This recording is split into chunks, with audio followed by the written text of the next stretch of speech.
Things are gonna get crazy!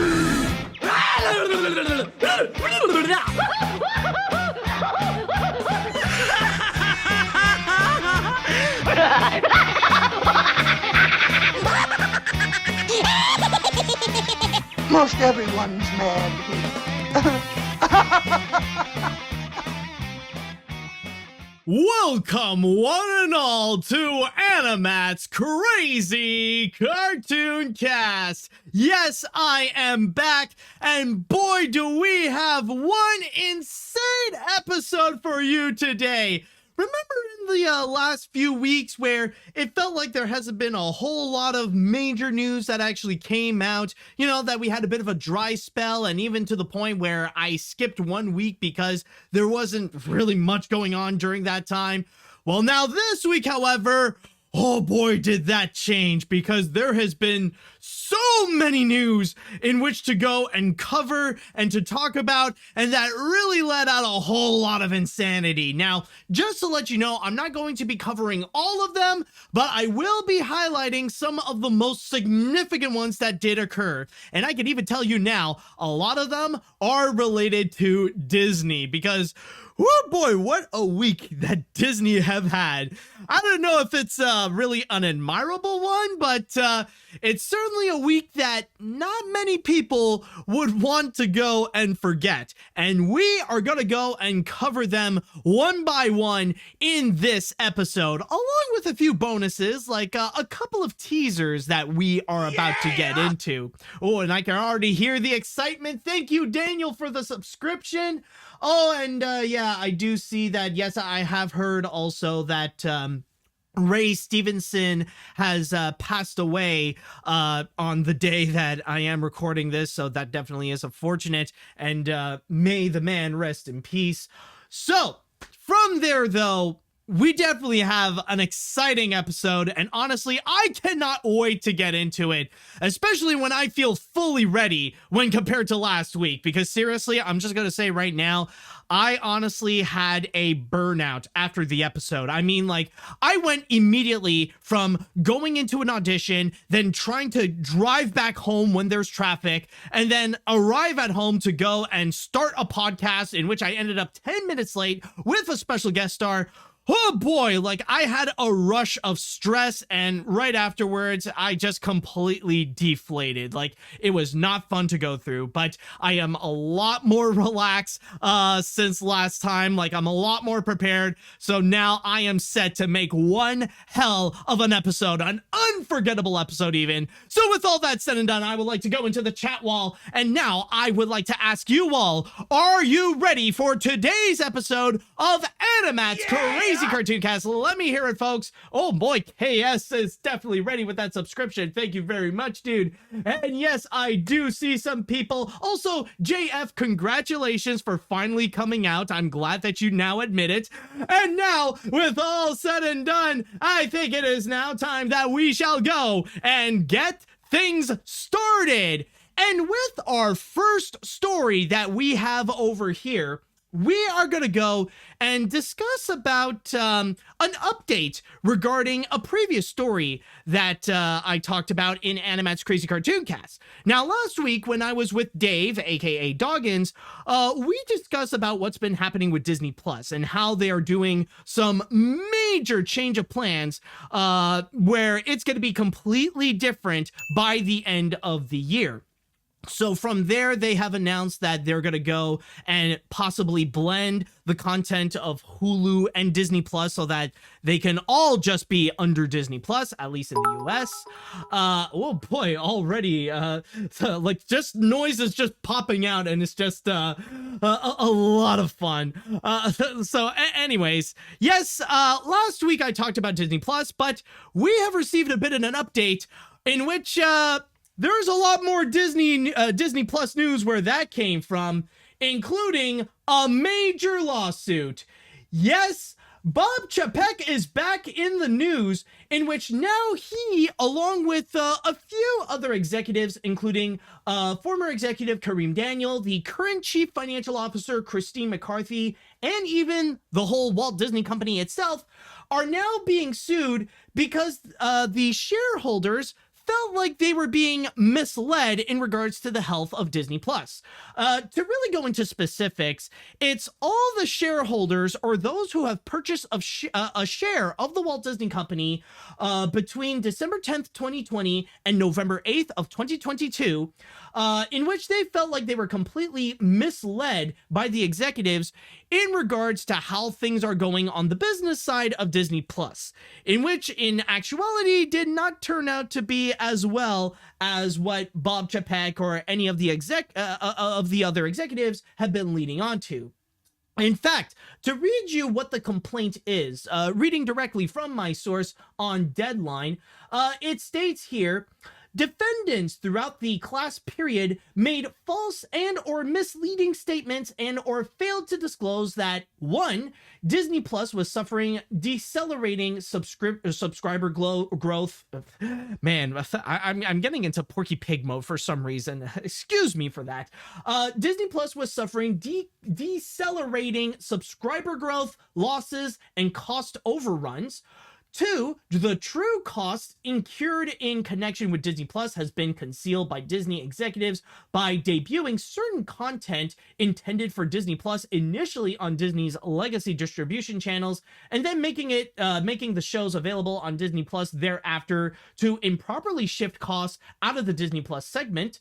3, Disney had made platform distribution decisions based not on consumer preference, consumer behavior, or the desire to maximize the size of the audience for the content as represented, but based on the desire to hide the full cost of building Disney Plus's content library. And 4, Disney was not on track to achieve even the reduced 2024 Disney Plus paid global subscriber and profitability targets. Such targets were not achieved, and such estimates lacked a reasonable basis in fact.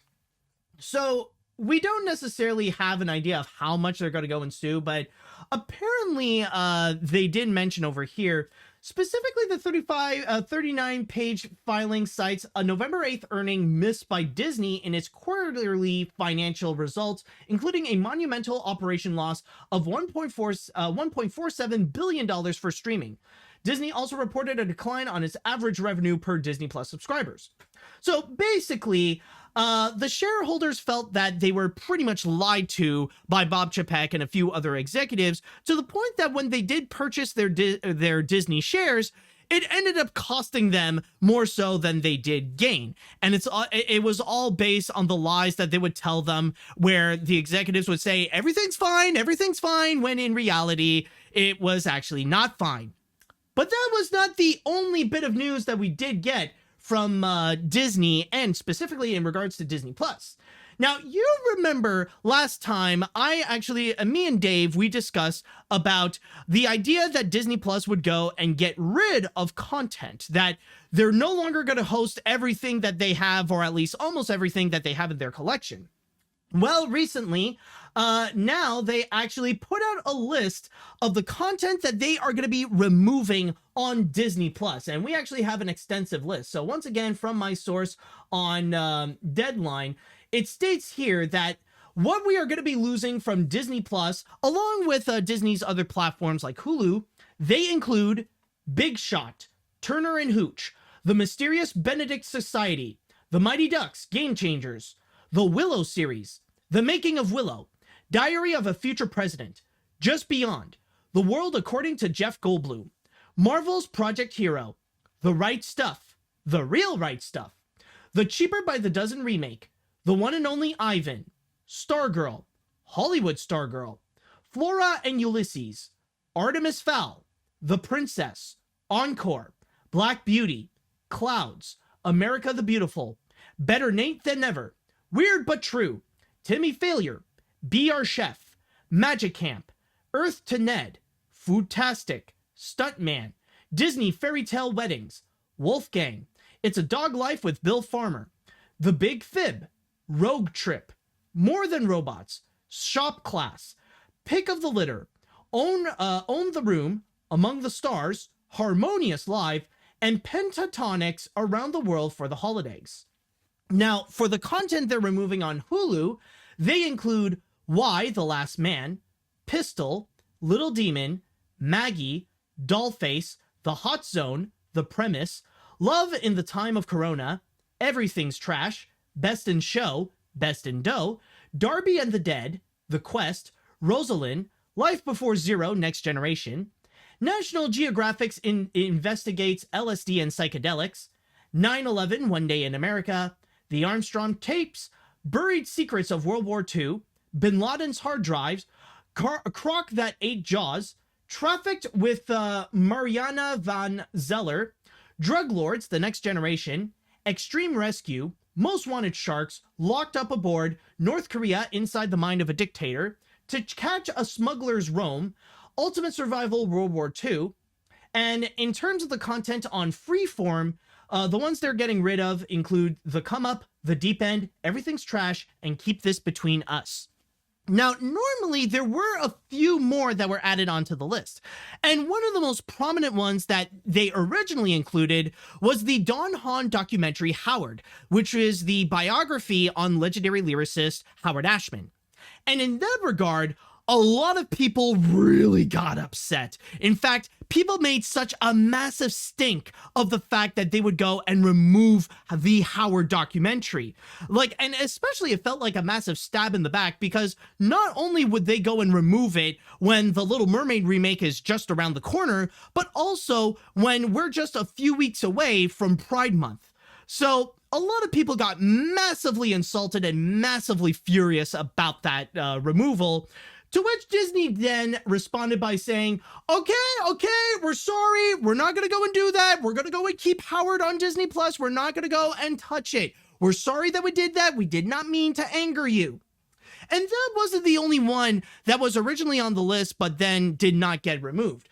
The other ones that did end up getting saved include A Spark Story, Marvel's Empower, and Marvel's Voice Rising, the music of Wakanda Forever. But still, though, the rest of the others did not get saved. Okay, so there is a lot that we got to go and unpack here. And the first one that we will go and discuss is regarding the lawsuit that is going on.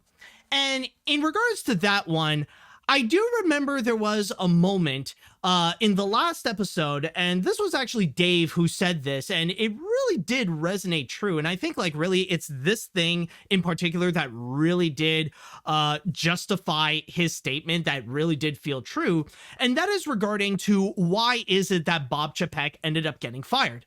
Despite all the things that people got upset about for him, the real thing that got him fired was in regards to the health of Disney Plus, where the business side of it was really not going well. And from there, the shareholders decided that he's really got to go. And that's when they have to go and bring back Bob Iger to go and fix up a lot of that crap.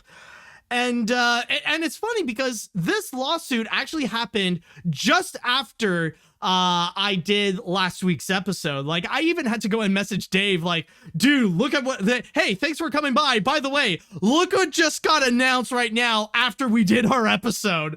So yeah, it felt, it felt like a moment that was really, but we did manage to get through it. It turned out to be fine, but it would have been a lot better if this story was also included here. But yeah, it definitely did ring true, because when you do look in terms of the business aspect of Disney Plus, I feel honestly, it was more of an open secret of the fact that it did not go well. That even though Disney was trying their hardest to go and conceal the health of Disney Plus, and that it didn't seem to go well as we would go and assume, we did notice a little bit of problems that have been happening, and that we got a few clues in terms of the hints of that Disney Plus was just really not going well. And one great example to go and point out is regarding the Scarlett Johansson lawsuit.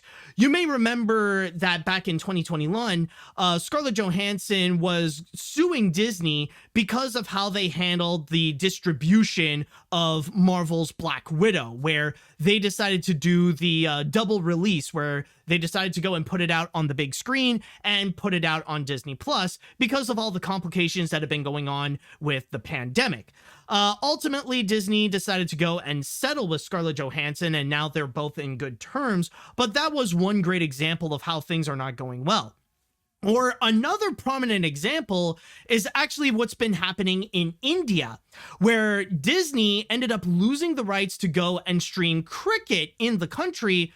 And that is the reason why you would hear the news that millions upon millions of people would unsubscribe to Disney Plus, that the subscriber numbers would actually go down because the Indians would not get cricket on Disney Plus. They decided to go and bail out. And I know this doesn't necessarily reflect upon all Indians, but I can say that many Indians out there, they love their cricket. And if they don't get cricket on a streaming platform, they won't go on the streaming platform. So that was another significant thing that was a total loss.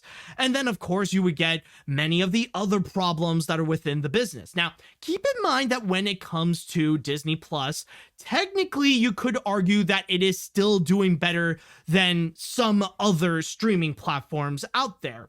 That Disney Plus is still considered one of the top streamers, one of the top platforms on streaming, and that you could say its health is still debatably better than some of the others like HBO Max, or as we know it now as Max.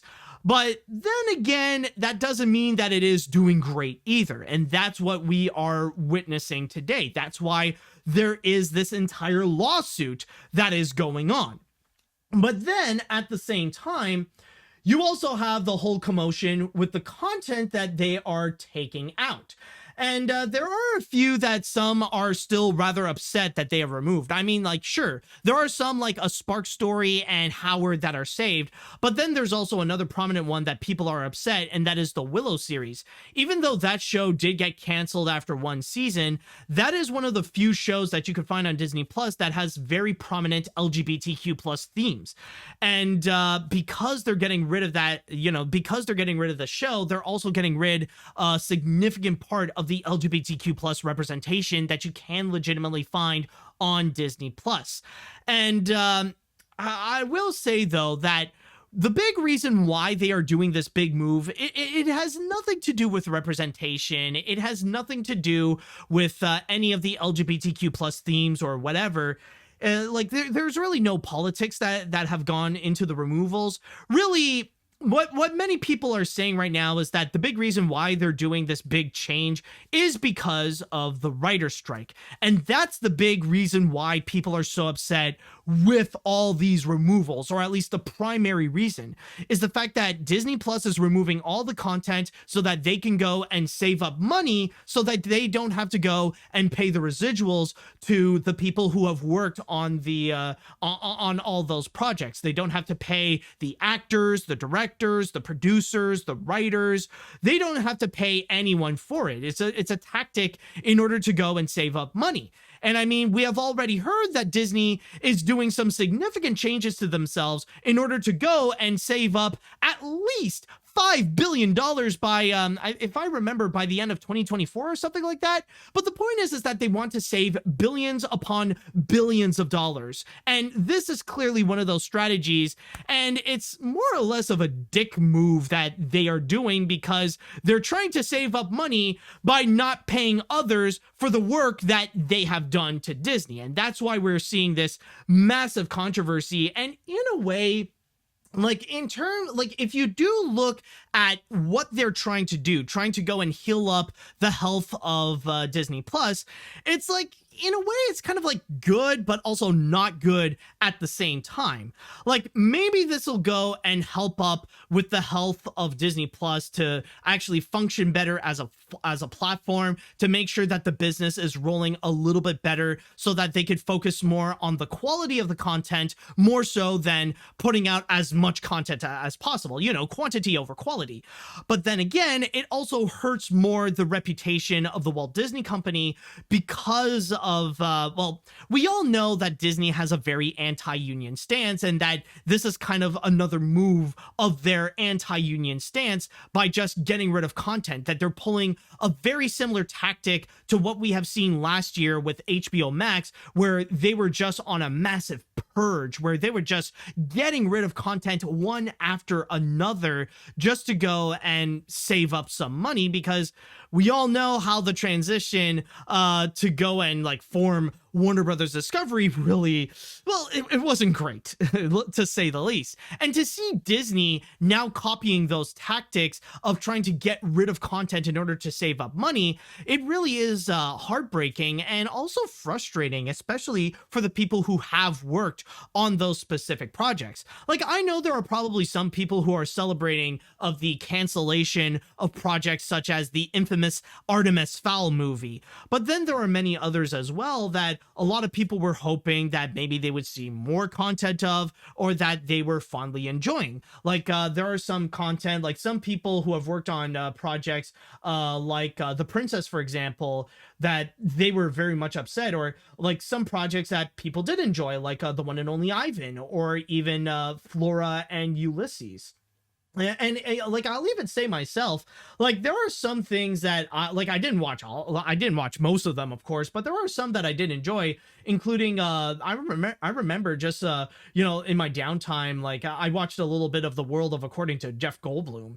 So yeah, like right now what we are seeing is that, like, with the accumulation of the content that they're getting rid of and the lawsuit that is going on, it really shows that, at least in terms of the business aspect of Disney Plus, it's just not been going well. It's just been pretty messy in the way that they're handling the business, in the way that, at least according to the plaintiffs, that Disney has been manipulating them into thinking that things are going fine when actually it's just not been fine. So at least in terms of the financial aspect and trying to function Disney Plus as a business, it's so far been a pretty nasty dumpster fire, and I can honestly expect that this fire would continue, at least as long as the strike is still going. And I'll even say now, in terms of that strike, I heard that so far things are about to go from bad to worse, because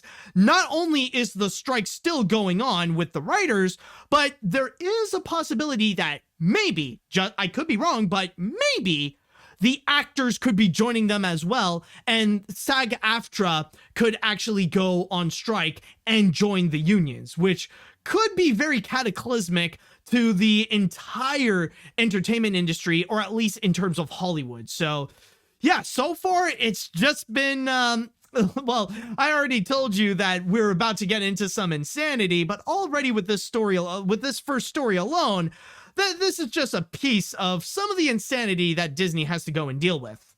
All right, so with that said, I'd like to go into the chat wall, and now I want to ask you all, how do you feel about the Disney Plus news that we've been getting? How do you feel about the content that Disney Plus is removing, and also about this big lawsuit that is going on? Let me know what you all think on that. All right, let's see. For Bob Chapek, all I have to say is, ha, sucker! As for the removal of all this, regardless of quality, removing content is just crappy and scummy.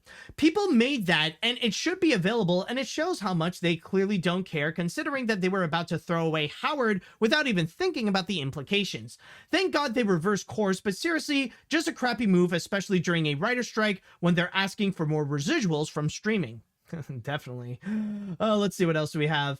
Another day, another Disney craze wave. First, the lawsuit from Chapek, then the massive deletion of both Disney Plus and Hulu, or deletion on both Disney Plus and Hulu, not to forget the Lake Nona project cancellation. Oh, I'll get to that a little later. I'm not an expert in the complicated matter, but all I could say is that Disney will not get better unless they make some drastic changes, not regarding to their clients, but in terms of the corporation status, which is more and more criticized. Well, that's going to be tough, honestly. Like, to do those big changes in the corporation, I'm not disagreeing with you, but that definitely is a tall order there. Let's see now. Did Chapek just say, dude, you can't ruin Disney, only I'm allowed to do that? While the deletion of Disney Plus and Hulu content is pretty scummy, like, I'm especially gonna miss Earth to Ned, and I don't know, was Little Demon okay? Little Demon sounds okay, but the point is, I have no idea how the lawsuit's gonna go, but I'm gonna keep an eye on it right after I watch Little Demon. Yeah, I'm just gonna say right now, like, apparently it's gonna be at the end of the month, or they say that it's gonna be on May 26th that the content is gonna be removed. So if there's anything on the list that you want to go and catch up, like Earth to Ned, or the One and Only Ivan, or the Willow series, you gotta do that pronto. You gotta do that now. Or else it's either you're too late, or if you're willing to sink that low, yo ho, a pirate's life for me. Anyways, what else do we have here? What are the comments to go and mention? I thought that Chapek was out that Disney would get better. I was absolutely wrong. This whole drama is getting dumb as hell because removing the stuff people worked so hard on for the service just snapped out of the existence is just terrible. Disney is just falling down the pit of failure, and I'm not surprised the corporate Disney is just falling at the moment. Besides, the only thing I care about on Disney Plus is Ice Age Cinema Tales, or Scrap Tales, by the way. Also, I love the bookshelf. Oh, thank you. I mean, it's all brand new, so I'm very proud of it. But I'm just gonna say right now, like, it's not just Disney. Like, this also reflects upon, like, all the other corporations. You know, like, this is also, like, it's not just Disney that's in the wrong with what they are doing, but I mean, considering it's the writer's strike, it's all of Hollywood. It's like, this also includes Warner Brothers, Universal, Sony, Paramount, Netflix, Apple, Amazon, and many, many more. Like, they're all to blame here. Even though the subject I'm talking about right now is Disney, like, that doesn't mean the others are looking good either, or that they're not doing the same scumbag practices like what Disney is doing right now with their streaming platform. Let's see now. Okay, on one hand, I haven't watched the stuff that's being taken off. I might not be interested in some of the things listed. However, if the stuff that is being taken off are exclusive from streaming, that's a problem, especially since most likely it is to avoid paying residuals to the writers, actors, etc. It's not like they'll shop these shows and move around on other services. No, they'd still need to pay residuals. It's spite, and we know if these things will come back. Exactly, man. Like, and that's unfortunate because, like, most of the content that they did list, sadly, yes, they actually are Disney Plus exclusives, like the Turner and Hooch series, Mighty Ducks the Game Changers, Willow, Earth to Ned, The World According to Jeff Goldblum. Like, I would even say the majority of these are actually streaming exclusives that you can only find on those platforms and nowhere else. And I think it's safe to say, I don't think Disney would be interested anytime soon to go and release them on DVD and Blu-ray, or to give them any other form of platform. Like, once they're gone, they are gone. The Disney Vault is back and it exists. All right, I think I'm going to go and read one more comment before we take our first break and move on to the next story. While it is tough for the team at Disney Plus to remove content and save money, it may be sad to see some movies like The One and Only Ivan and Stargirl, including the sequel Hollywood Stargirl, going away from the platform. However, I want to ask something. Why are they not removing Home Sweet Home Alone and Ice Age Adventures of Buck Wild? Those films are not good, and we know these are the worst movies from the beloved franchise. Lucky for you, Pinocchio 2022.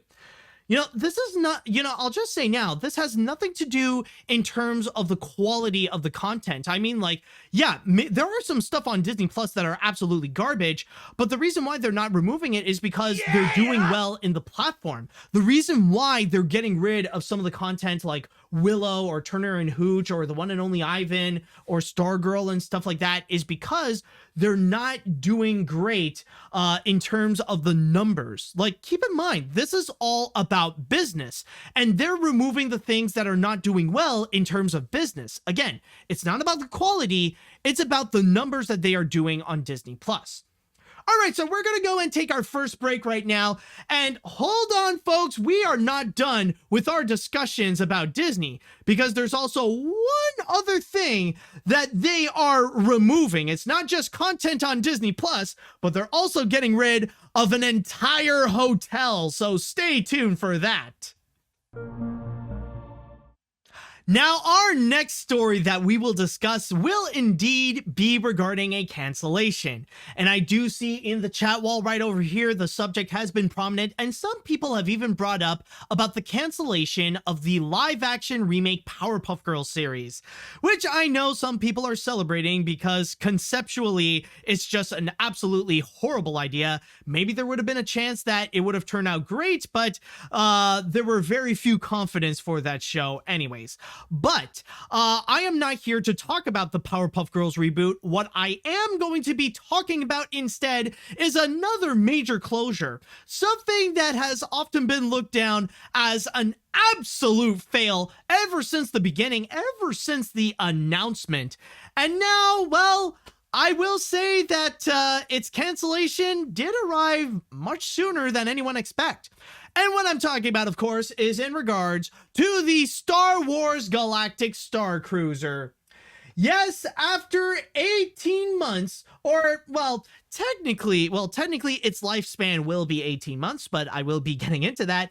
But after over a year, ever since it opened in Walt Disney World, the Star Wars Galactic Cruiser, the Star Wars themed hotel at Walt Disney World, has been revealed that it will be closing down.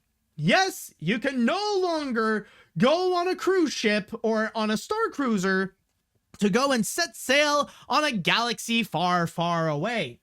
Now, to give you a little bit of an idea as to what this hotel was all about, it's not necessarily a hotel per se. It's actually much more than that. This was actually an experience where you would have to go and stay there for 2 nights. Yes, to stay at the hotel for at least in the span of 2 nights, where you would go and have this entire immersive Star Wars experience where you get to see lightsabers battles, you get to meet up with some of the famous characters like Rey and Chewbacca. You'll have some dining experiences and a whole bunch of entertainment experiences that are related to Star Wars. But unfortunately, it looks like ever since it opened in March of 2022, there was one particular reason that it was actually not favored, and that ended up becoming its major Achilles heel, and that's why we see the major downfall of this hotel, in which they have announced that in September, that's when they're going to have their final reservations, and then they're going to close the whole place down. That's why I said that it had a lifespan of 18 months, because it went from March of 2022 to September of 2023. Now, I've already talked about this before. Now, there have been a few episodes in the past to which I have discussed about it. In fact, there's actually one fan on Twitter who actually pointed out that there was at one point I did discuss about why the business of the Galactic Starcruiser hasn't been working when I had Tony Goldmark join me on the podcast.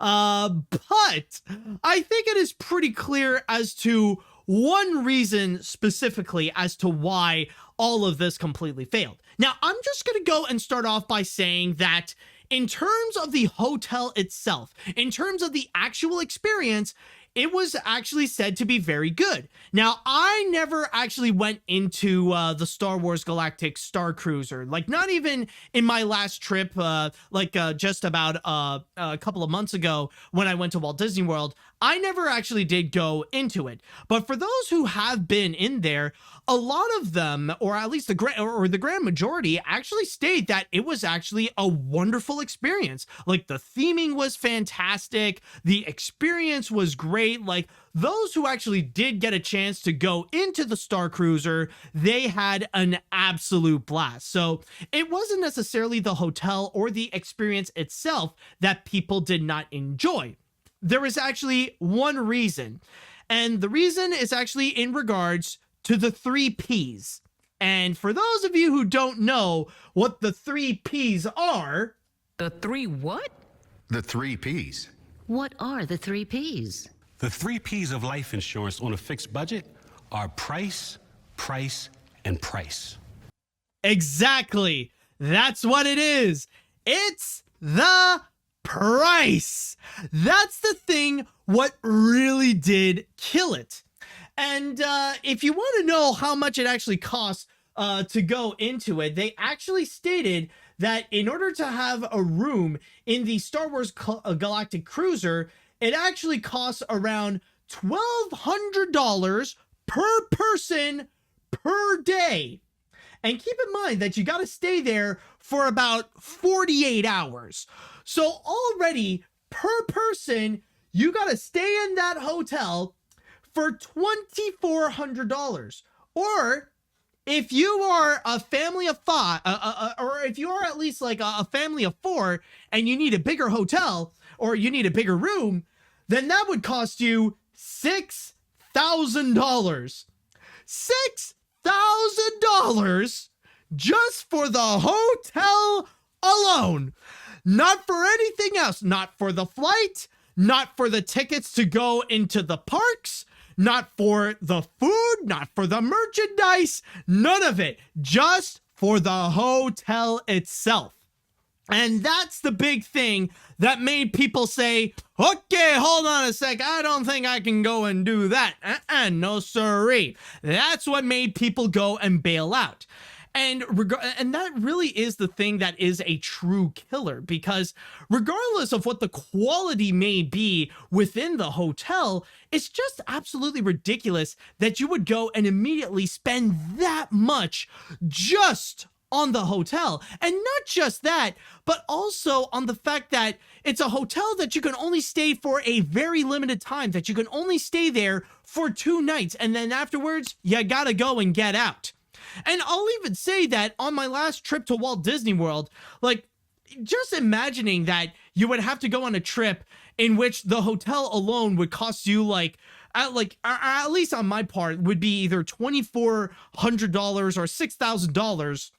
I did not even pay a fraction for the hotel itself. Like on my trip a couple of months ago, I went onto the Art of Animation, and I love that hotel. Even if it is just a value resort, it is just absolutely beautiful, especially with all the theming that is related to the process of creating animation. Even with its 4 prominent examples of The Lion King, The Little Mermaid, Finding Nemo, and Cars. Like, definitely a great hotel, and I love to immerse myself in the hotel. But that's not the only thing that I want to go and do. The hotel is primarily there so that I can go and relax, and that I can go and sleep, and that I could take a break whenever I would go and have the main thing to do, which is go around the parks. So already that thing is just way too pricey. Like, I don't know if I even paid that much for my hotel that I even stayed for a whole week. Like, keep in mind, the thousands of dollars that they're asking you is only for 2 days.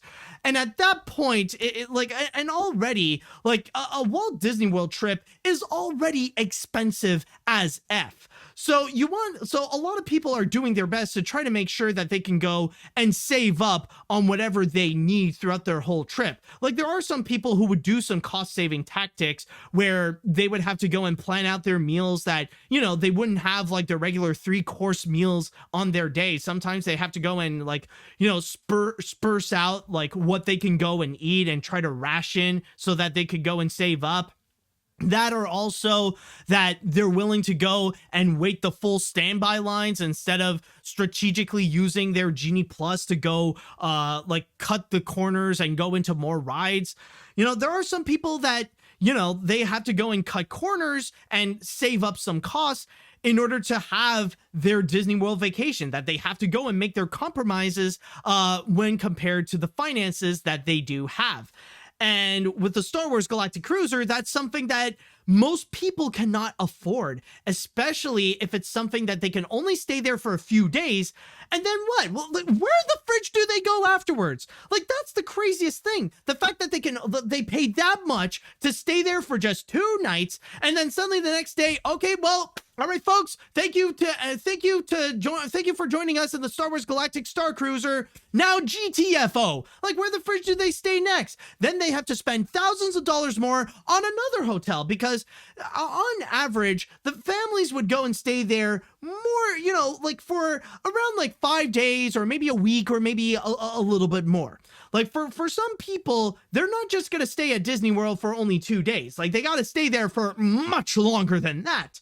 So that's why it's absolutely ridiculous, because it's just an extra expense that really would take up a massive chunk, or even the majority of the budget of what families would go into for a Walt Disney World trip. And also, another thing that I want to go and criticize is regarding the idea of having a full experience within the hotel. Now, I'm not going to go, again, I'm not criticizing the experience itself. I am aware that many people say that it was actually a great experience, that, you know, they would have a blast within, within the hotel. They're having a blast immersing themselves and being a part of the Star Wars universe. But here's the thing that I have a massive problem. You know, it's not really the fact that you would have this major experience that you have to do in the hotel. It's the fact that you have this mandatory experience that you got to do in Walt Disney World. Like, that's the part that I feel like is so ridiculous. Like when you think about the big picture, how dumb does that sound that you have to go and do a full-on experience that lasts for at least 2 nights, or that lasts for 2 nights in Walt Disney World, that you got to go and be stuck in your hotel during that time and not do the other things you want to do at Walt Disney World. You know, like going into the theme parks, go into the rides, you know, like experience some of the other Star Wars things like Rise of the Resistance or Smuggler's Run or Star Tours or whatever. But no, you gotta go and stay in the Galactic Starcruiser, because that's where all the things that you gotta do are in there, especially when you spend all that much. Imagine, like, you know, you got like some of your distant family, like you got cousins, aunts, and uncles, you know, they want to go and tell you, hey, dude, we just got, we just made our reservations to Tron Life Cycle Run at the Magic Kingdom. You want to come and join us? Nah, I think I'm going to pass. I can't anyways. I got to stay in my hotel because I got to watch this lightsaber battle. How ridiculous does that sound? You're missing out on so much on what Walt Disney World has to offer because you gotta stay there in the hotel. That's the part where I find it's absolutely ridiculous.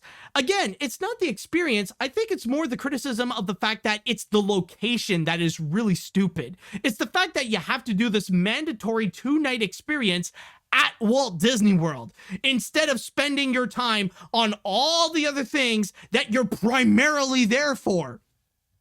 Honestly, I find that completely dumb. Because honestly, because if it weren't for the factor that it is at Walt Disney World, I can imagine this whole experience, it would actually be a massive success. Like, if it really is as good as what most people say that it is, then honestly, I could see that really working well. Maybe not at Walt Disney World, but maybe somewhere different. Like, imagine if you go and take the Galactic Starcruiser, and you would go and put it in a place that is far from any of the Disney parks. Like, let's say you put it in New York, for example. Like, you go and put the Galactic Starcruiser in New York, maybe like 30 minutes to an hour away from like New York City or whatever other monumental place there would be there. And from there, considering that is the main attraction that you would want to go into, then I can imagine there would be a lot more people who would go and actually spend the time to go and make a trip that is revolving around going into the Galactic Starcruiser. And then once their 2 nights are done, well, then they could do some of the other things that are not far off, like maybe go to New York City where, you know, the budget is all under their control and that they don't have to go and really spend that much in compared to having the Galactic Starcruiser in Walt Disney World. So again, I think honestly, it's the location that really screwed them over, because like when you factor in everything, when you factor in the whole price and where it is, it sounds absolutely stupid. The fact that you would go and that one person would spend $2,400 or that an entire family would spend $6,000 just to stay on the hotel for 2 nights only, and then they would have to get out, and then they have to spend thousands of dollars more on another hotel on top of the thousands of dollars that they have already spent into the other parks, into the dining experiences, into the other reservations that they have done. It's just absolutely ridiculous. And honestly, it was a moment that, like, when you factor all that, it was only a matter of time that this thing would go and fail. Honestly, I don't know when was the last time that we have heard that a major significant hotel at the Disney parks would just go and completely shut down. But this is going to leave a stain on Disney's history, or at least in terms of the Disney parks, that they screwed up so bad that they had to close down an entire hotel that's supposed to be this massive, immersive experience. And again, I feel like with the Galactic Starcruiser, this could be something that can work, but it's not something that can work within the Disney parks because there's just too many things to do, and of course, this bears repeating regarding the price. And in this post-pandemic era where inflation has been a massive struggle for millions of people around the world, not many people could afford that kind of crap. You know, this is just we're talking about something that is just beyond luxury at that point. And honestly, the funny thing that really did come out of all this, because the first reaction to many people on social media when they heard the news that the Galactic Starcruiser has shut down, they all repeated the same thing.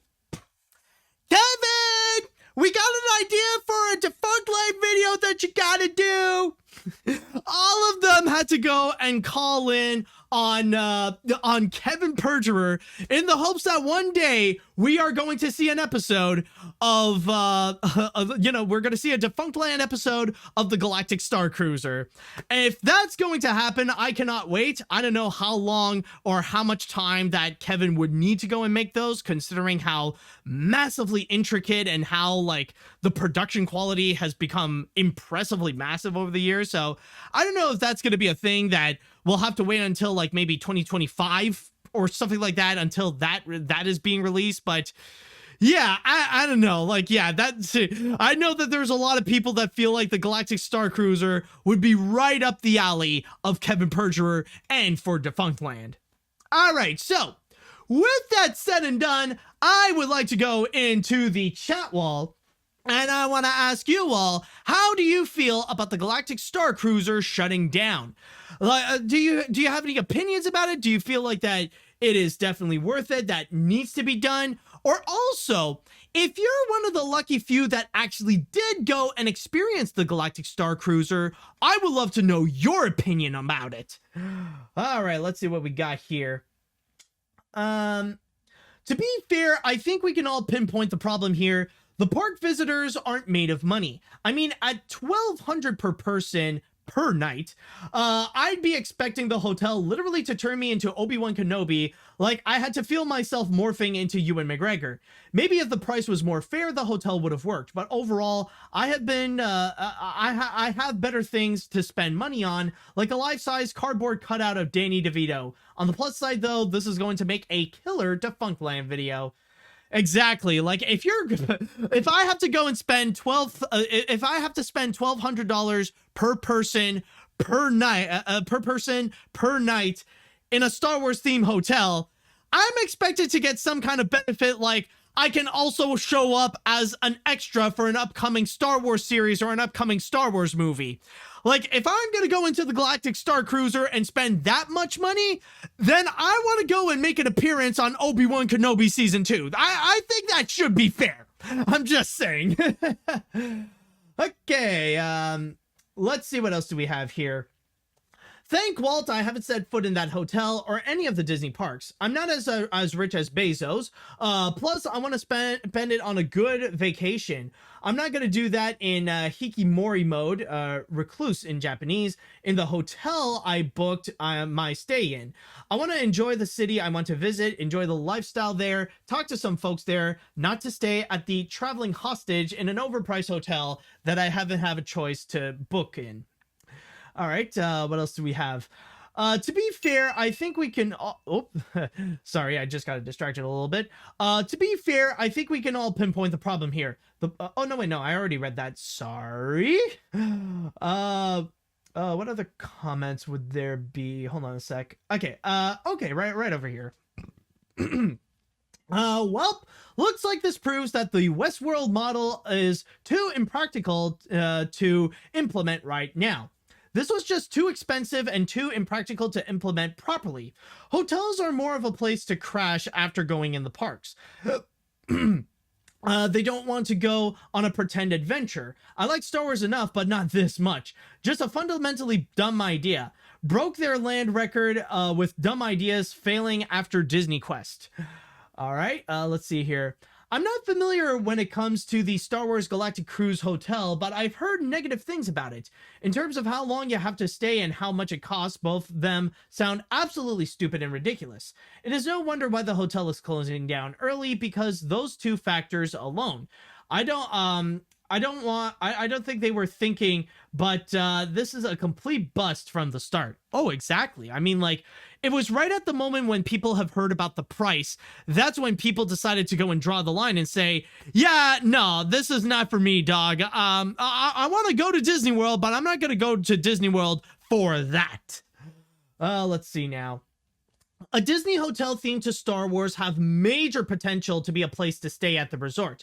But the high price was too much for your average family visiting Walt Disney World, and even Disney fans ultimately caused this for this to fail on day one.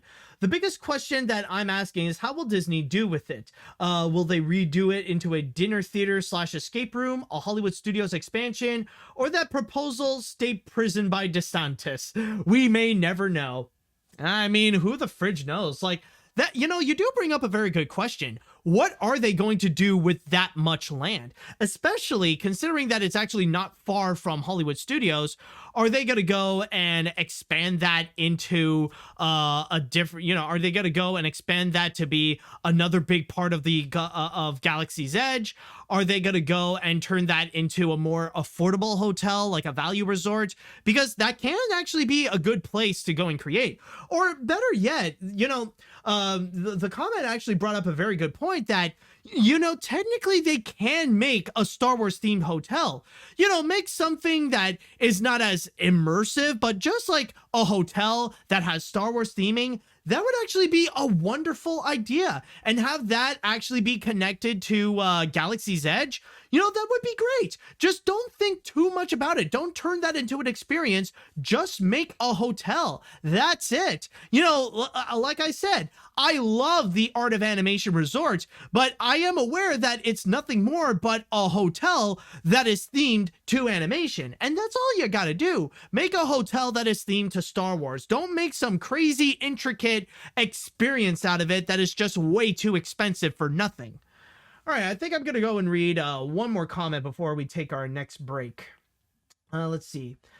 Even from the beginning, I could tell that the hotel would have to shut down with a ridiculous price for a hotel with a few extra features.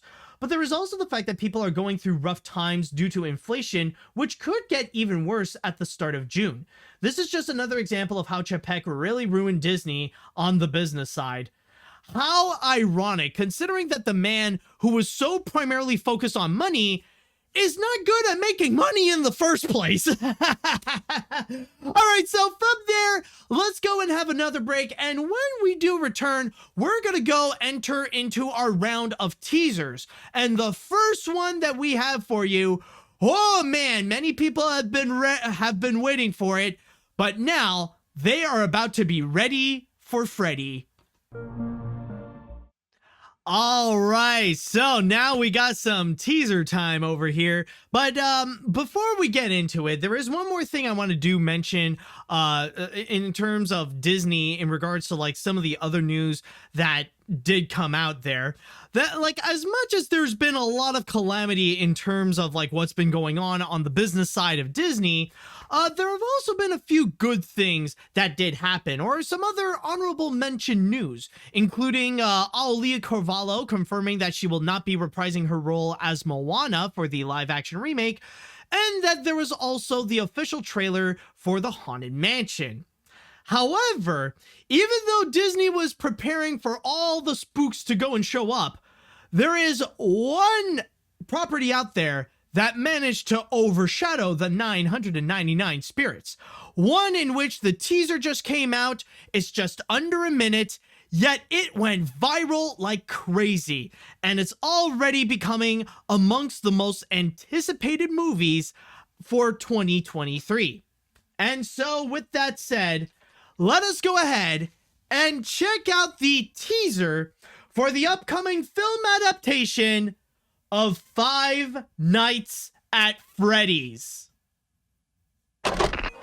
Welcome to Freddy Fazbear's Pizzeria.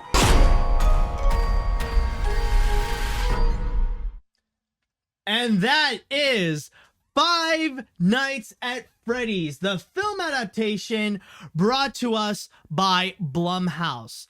And the movie, by the way, is ready to go and be released in theaters and on Peacock on October 27th. Yes, they are going to go and release them on both platforms. It's been going very well when they have done that with the recent Halloween movies, so they're going to go and try that out as well with Five Nights at Freddy's.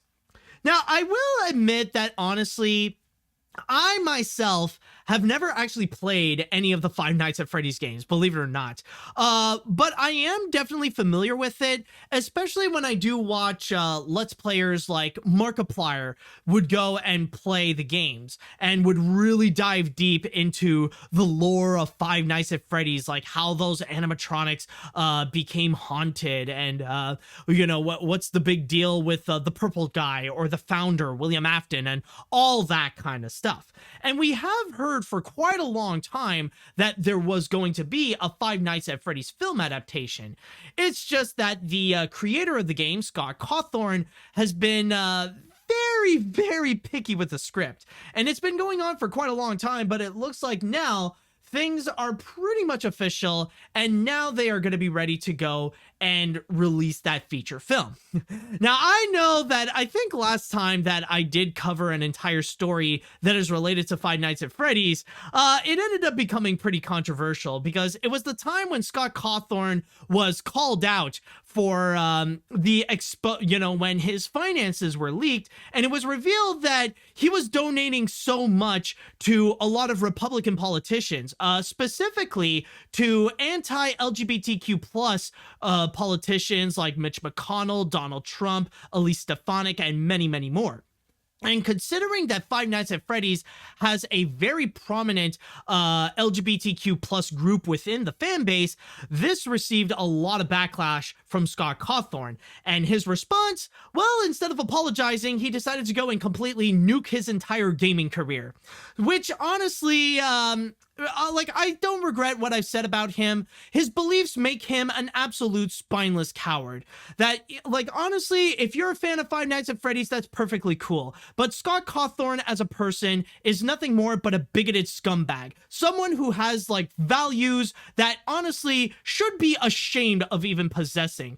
The fact that he even would even support these kind of bigoted politicians who would aim to go and strip away the freedom and the rights to marginalized groups of people is something that honestly is not cool. So again, I'm not afraid to say that Scott Cawthorn is a spineless coward due to his conservative beliefs. And if he really is someone that wants to go and redeem himself, then I'm just saying that old bird gallery should go and change his freaking beliefs because they are absolutely worthless. Now, going back into the subject of the teaser trailer over here, now that I did have that out of the way, in regards to the trailer, I gotta say that, yeah, when you do look at it, it definitely does look cheap. Like this really is in line with what Blumhouse would go and do. That it really is simple, that it really is nothing more but the dude in an abandoned Chuck E. Cheese style pizzeria trying to run away from the evil animatronics. That really is the whole thing. Where is it? Where's my boy Freddy? Just want to know. Oh yeah, right over here. Like, and it even the animatronics, like they're very much in line with what they look like in the games, that they still keep it that way. And also, I just want to go and emphasize right now that when I say that the movie looks cheap, I do not mean that in a bad way.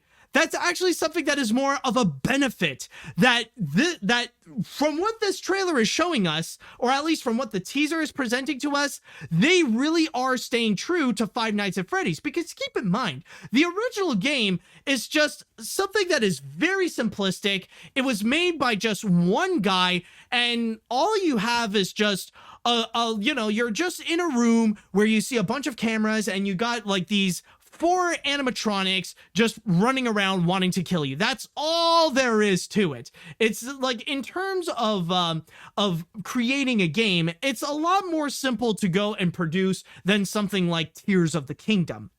And from there, honestly, it feels like it definitely is delivering what people want to see. Because like, if you want to go and see a Five Nights at Freddy's game, or if you want to see a Five Nights at Freddy's movie, then this is very much what you're getting. Because like, even the animatronics, they look exactly like how they do in the games to a T. They look perfectly like how they did in the original game, like with Freddy, with Chica, with Bonnie. And surprisingly enough, we didn't even get to see what Foxy looks like, but I'm sure that he definitely looks exactly like he does. And even like, we got a glimpse of like how the animatronic looks like in terms of their exoskeleton. Like, we got a bit of an idea of how they look like with this, which definitely is a frightful sight. But we do have other example, or there is even at one point where we do see like one leg going down. Yeah, like right over here. And it's still like the same exact way that they built it in the games, where it's not really like mechanical animatronic parts. It's just like a bunch of simple shapes, which really shows the amount of detail that they would go and visually produce. Which, by the way, it is worth noting that the animatronics were actually created by the Jim Henson Company. They were the ones responsible for bringing the Freddy gang onto life. And not to mention, there is also another thing that I know many people are excited to see, and that is, who is the creator of Five Nights at Freddy's? Who is playing William Afton? And it's none other than our boy, where the fridge is he? Hold on a sec, just want to make sure. Yeah, there he is! It's Matthew Lillard. Shaggy himself is going to be playing the notorious, he is going to be playing the notorious William Afton. And it looks like we may be getting a little bit of an experience. We may be getting a bit of an idea of like how deep they may go into the lore. I don't think they're going to go through everything. I don't think they're going to go through the entire story. In fact, I'm just going to say right now, I don't think we will see the Bite of 87 on this particular film. I think like if they're gonna go and make sequels, then that's good. They're gonna show it there for sure. But they are gonna give us a little bit of snippets of some of the lore. Like, we're gonna get Matthew we're gonna get I was about to say Matthew Afton, but we're gonna get William Afton. We're also going to get the mysterious children whose souls have been, are now being possessed within the animatronics. So they are going to go deep into that. Now, does that mean that this is going to turn out to be a great film? To be honest, I don't know. And I'm already seeing a lot of responses from people to which they're saying that, well, they don't know if it's going to be good or bad. They just primarily want to see Five Nights at Freddy's be adapted onto the big screen. They want to see Five Nights at Freddy's be turned into a movie. And it looks like it's exactly going to go and deliver that. That they're literally going to go and take the game and they're going to adapt it onto the big screen. And that it looks so far from this teaser, they're going to be pretty faithful about it. Now, before I continue, by the way, there is one thing that I want to go and immediately state, because I know there are going to be some fans who are going to go and ask me this, but am I going to do an AniMat watches of Five Nights at Freddy's? Am I going to go and actually create that video when the time comes that the Five Nights at Freddy's movie is going to be released, especially when you can also immediately go and watch it at home when it'll be available not just on the big screen, but also on Peacock. And in that regard, I'm just going to say, I'm not sure, honestly. I just feel like I don't really know if I'm actually going to go and do that video. And the reason why, by the way, it has nothing to do with my thoughts on Scott Cawthon. It has nothing to do with the Five Nights at Freddy's franchise. It has nothing to do with any of that. But honestly, it's because of copyright. Keep in mind that this is going to be released by Blumhouse, which means that it is going to be released by... oh, excuse me. It's... son of a fish. Come on. Calm down, stomach. It's going to be released by Universal Pictures. And you may probably know that when it comes to copyright, especially on YouTube, Universal is among the most is among the strictest of them all. That if you would go and release some clips and that they don't like it, like if they don't like the fact that you would go and post up like a 12-second clip of Despicable Me or whatever, they will go and hunt you down. And if you don't believe me, go and ask Saberspark. You probably are familiar with the fact that he literally spent weeks trying to fight against the copyright system, trying to re-edit his Balto video just to go and post it up on YouTube. But his biggest obstacle for the longest time was dealing with copyright from Universal. And I can honestly imagine that if I would go and do the same thing, if I would go and do an AniMat watches on Five Nights at Freddy's, you bet that Universal is going to come after me for sure to make sure that whatever I post, it would not show anything from Five Nights at Freddy's.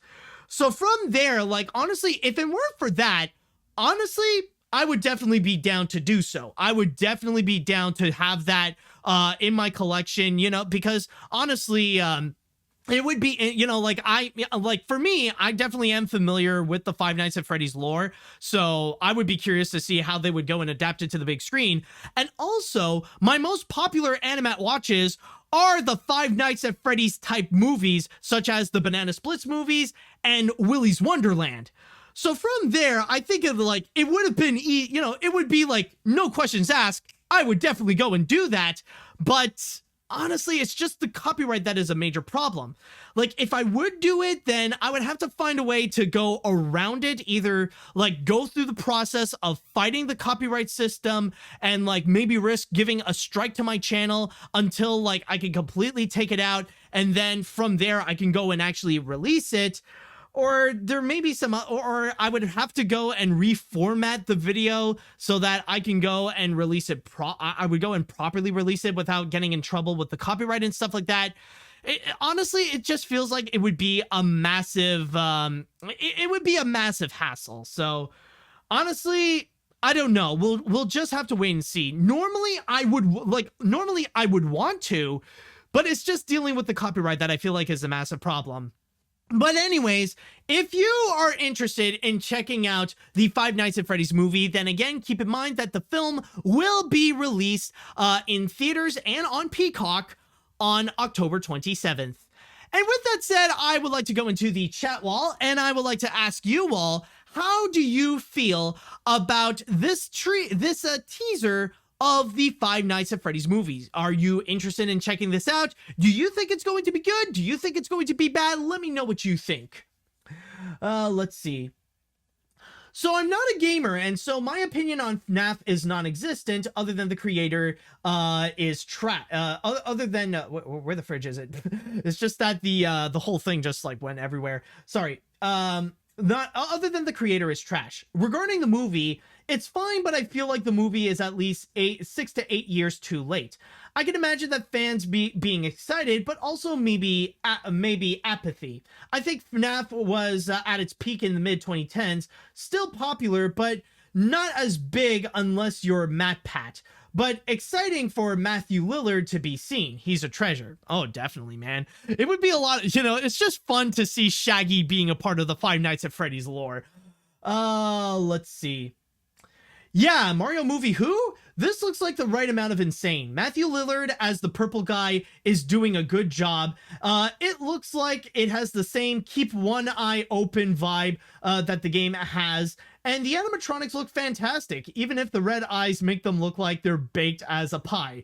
I'm likely going to check this out on opening day, but you know what would make this movie better? A cut featuring Markiplier in the corner reacting to the movie. Release the Markiplier cut. Oh my god, that would be true, honestly. Like, I can imagine, like, yeah, as much as I would want to do an Animat Watches, I feel like that's going to be a really popular thing, that you would have, like, a lot of these gamers, like, a lot of those whom their popularity is significantly thanks to Five Nights at Freddy's, you know, people like Markiplier or Jacksepticeye or whatever, that they would go and make some kind of reaction or have a video related to Five Nights at Freddy's. Let's see now. After the crazy production cycle this movie went through, we are finally getting our Five Nights at Freddy's movie, and it actually looks pretty good.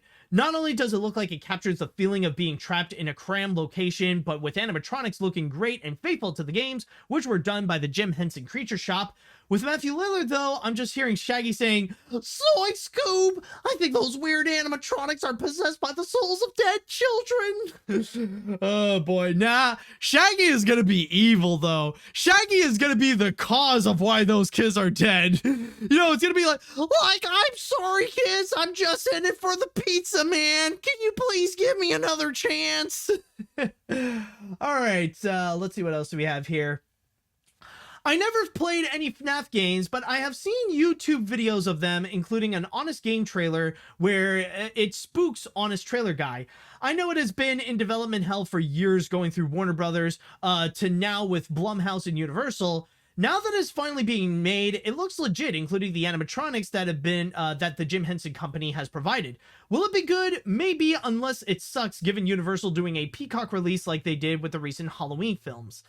Exactly, that's the thing. It's a novelty Halloween movie. So personally, I'm not expecting a whole lot about it.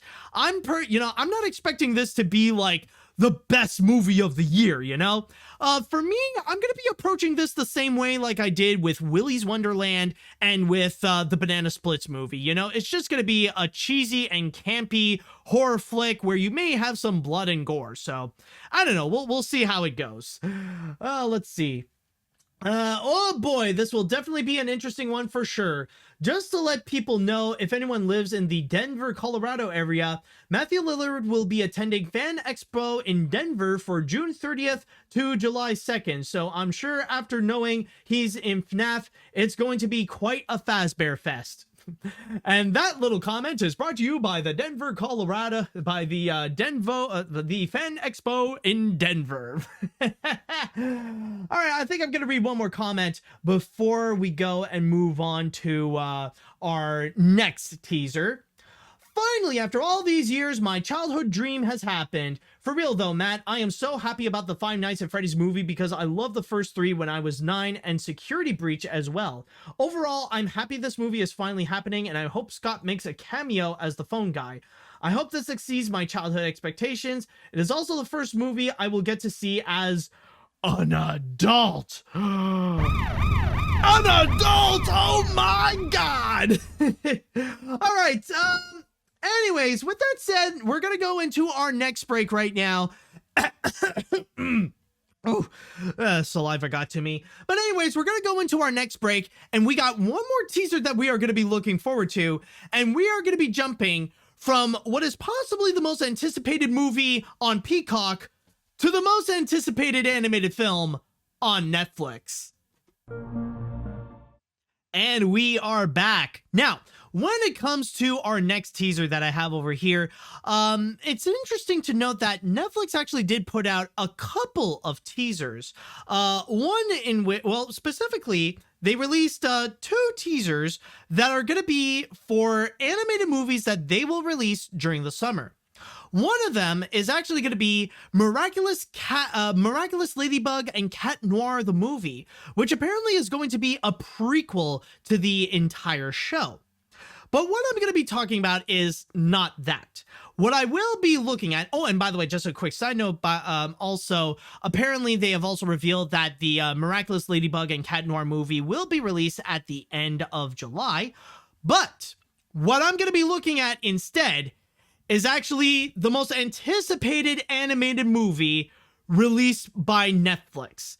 This is the one that many animation fans have been waiting for so long. And even though this is just a teaser, at least they are getting their first major taste of what's going to be to come with this motion picture. So with that said, let us now go and check out the teaser for the upcoming animated movie on Netflix, Nimona. Once upon a time. And that is Nimona, to which they have revealed that the movie will be released on Netflix on June 30th. Now, for me personally, that might complicate some things because that's going to be released around the same time as Ruby Gilman, but that's going to be next month's problem. But anyways, yes, this teaser trailer of Nimona, honestly, I gotta admit that I had an absolute blast watching this teaser. And even though it doesn't necessarily reveal a whole lot about what the story would be about, it did emphasize one particular thing, and that is regarding the whole tone that it's going to be, or especially with the Nimona character, with the title figure of it all, the legendary shapeshifter who's ready to go and cause chaos. And that's the big thing that it wants to go and emphasize.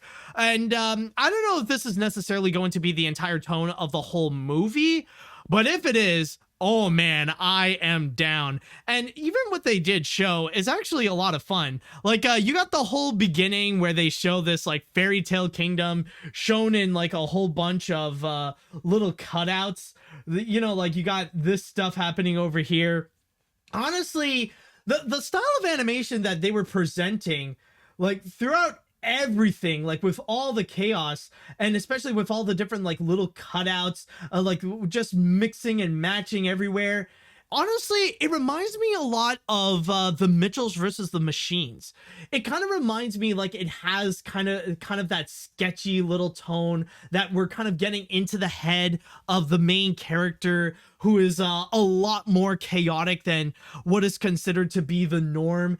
And honestly, like we go into her imagination, like we see her transforming into like these different animals, like whether it be like a little bird, or like you also got a dragon, then suddenly she would or they would turn into a shark just eating people, and then suddenly like turn into this like King Kong like monster just slamming a bunch of people on the castle, just like, and then you just see like mayhem, fire fire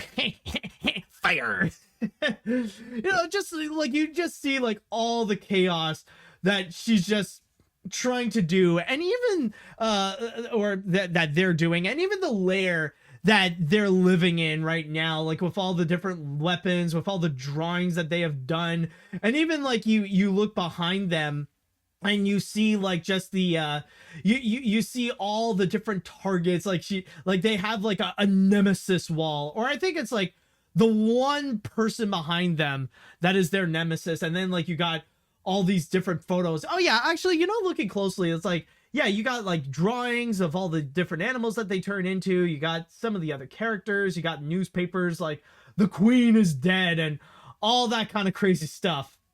So it is mainly to go and emphasize the chaotic energy that Nimona has, like basically to get ready, because this little beast is about to wreck some stuff. And even just a small taste of like some of the transformation that they would do, like just a small snippet of the action that's going to happen, and it definitely looks a lot of fun and definitely very creative as well.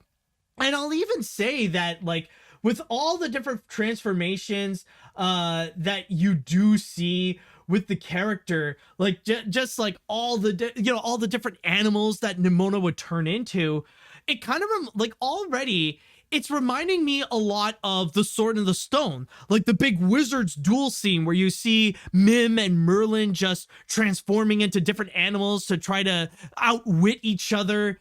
It kind of has a bit of that tone, and especially with all the different action. So in that regard, I definitely feel hyped up. Like, I don't fully know what this plot is going to be. In fact, we don't really, we barely have even seen Riz Ahmed's character. Is it Riz Ahmed, by the way? Just want to double check on that. They didn't even say, but probably so.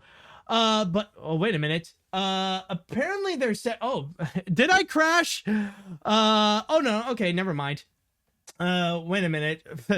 I don't know, maybe just here, let me just go to do a quick refresh on Twitch, because like I saw, like even I was kind of frozen onto on my screen. Okay, no, everything is fine, never mind. Sorry about that, folks. I was just a little bit distracted. But yeah, just looking at the teaser trailer, even though we don't necessarily have much of a plot. Okay, yeah, and someone did confirm to me, yeah, the other main character is played by Riz Ahmed. Even though we don't really have a whole lot, a lot of what they are showing us in this teaser, it definitely looks like a lot of fun. Like, it's promising us that there's going to be a lot of chaotic energy, that Nimona themselves is going to be like just this great, just like the supplier of all the chaos, and it really looks like it's going to be a whole lot of fun. And not to mention the animation style that they are going to present us with, something that is going to be a lot more stylistic, something in the veins of what we have seen, like more the bad guys, more so than Spider-Verse. But still, though, it is going to be very exciting to go and check out. I mean, there's not a lot else to go and comment on it, but I can imagine that pretty soon we are going to get the full trailer of this, especially if it's going to be coming out next month at the end of June. Then I'm sure that a full trailer is just going to be around the corner. So if you are excited to go and check out Nimona, then keep in mind it will be released on Netflix on June 30th. So with that said, I would like to go into the chat wall, and now I want to ask you all, how do you feel about the teaser trailer of Nimona? Are you all excited for what's to come? Did you enjoy this teaser trailer? Do you have any criticisms about it? Let me know what you all think. All right, let's see what we got here. Let's see now. This teaser trailer absolutely did a great job introducing to Nimona themselves. I say that because Nimona can transform into different animals, and I think it looks cool. So far, the animation style is already looking great, the style is looking great, and the pure vibe is definitely a perfect movie for me. I just wish I could see it in theaters, especially wanting to go to Annecy. Yes, that is actually true, because I think Netflix did reveal that there is going to be that world premiere at Annecy, in which Nimona will fully show themselves, or at least the whole movie. So there is going to be that. We might have to wait a little bit more, but we don't have to wait too long. Let's see now. Finally, Nimona lives, and I absolutely love it. I really love the animation style they're going for. The action looks... wait a minute, I just lost, there it is. The action looks like a lot of fun, and Nimona is totally fun badass. I've been waiting so long for this movie to become a reality, and thank goodness it's worth the wait. Despite Netflix canceling many projects, I'm glad that they're they kind of like the unsung savior of Nimona. I'm definitely going to give this a watch when it comes out next month. This is going to be a wild ride. I definitely agree with you there. Let's see. Again, I love this animation style so much more than Wish. Oh boy, interesting. Well, honestly, I feel like this and Wish are kind of the same thing, but that's just me. I don't know why Wish's art style is so bothersome to me. As for the trailer itself, I feel like the cutout animation took too much time in the teaser.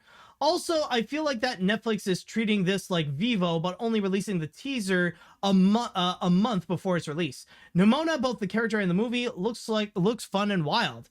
Oh boy, a very interesting take there, not gonna lie. Let's see now. Blue Sky may be gone, but I am glad that this was allowed to be finished. Disney made a terrible mistake in allowing this to slip by, arguably one of their worst decisions in recent years. I don't know what else to say, but she lives. Well, I will say, like, I hate to be devil's advocate, but I mean, you gotta keep in mind that it was a tough decision, honestly, especially with the financial condition of Blue Sky and with the pandemic and all that kind of stuff. I mean, it was just like Blue Sky was already on its way, you know, it was already on its way out, regardless if Disney bought them or not. I'm just saying, you know, they can't just like let that live a few more weeks, a few more years just to release Nimona when people don't even give a crap about the other movies that they came out, like Ferdinand and Spies in Disguise. I'm just saying. Let's see, what else do we have? What else? Okay, I'll go and read this one. It's beautiful. I've looked at this for 5 hours now. The animation and style of it all is absolutely stunning. I love the chaotic tone, especially with Nimona's little sketchbook story, and Nimona themselves, just Nimona. This is going to be a top priority watch for me. Hell, if they show this in limited theaters, I'm gonna roll up to the most convenient showing in a full tuxedo. I'm gonna treat this like an event. Yeah, the sequel to Gentle Minions. We got Gentle Nims. Oh man, honestly, I would love it if Netflix would go and give this a limited theatrical release. Like they would do this like they have done with Pinocchio, but then again, considering the timing, I guess it would unfortunately be too late, but yeah, honestly, I would be down to see this on the big screen. No questions asked. All right, I think I'm going to read one more comment before we take a break and then go into the grand finale. Let's see. Disney tries to snuff out their fire, but Nimona is back to wreak some havoc. The animation style with cutouts look really nice and stylish, and Nimona themselves with all of the animal transformations just to give off some amazing chaotic energy, which will be a lot of fun. I'm very excited to see Blue Sky's final movie.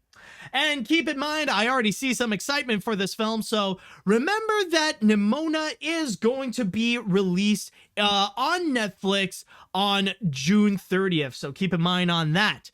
And with that said, we got one more break to go into, and then we're going to get into our grand finale. And trust me when I say that it will definitely be a grand finale, especially when we got a significant update in regards to what's been going on in the wonderful world of Disney versus Florida. Ah, yes, folks, it is now time. Welcome to the grand finale. And boy, do we have a finale for this episode right over here. Now, I know that there is one major story to go and highlight throughout the entire madness that has been going on, or especially the significant update that we have received in the ongoing battle of Disney versus Florida Governor Ron DeSantis. But before we go and fully invest into that, there is one thing that I want to go and highlight, and this is a very peculiar story, especially when it comes to one recent animated feature. One in which the Florida laws have gotten really out of hand, and now it's at the point where even the smallest actions, the smallest harmless actions, has now become a weird, stupid crime that the government would go and freak out upon. And what I am talking about is in regards to Strange World. Now, what happened was that a Florida, like the short story of it all, is that a Florida teacher decided to go and show their students Strange World because they were having a big test, and as a reward for going through that big test, they would go and actually have a break and watch Strange World. But because of that, the Florida government would go and immediately step in, and they would go and investigate both the teacher and the students. Now, to go into specifics, this is in regards to Jenna Barbie of the Hanato County's Winding Waters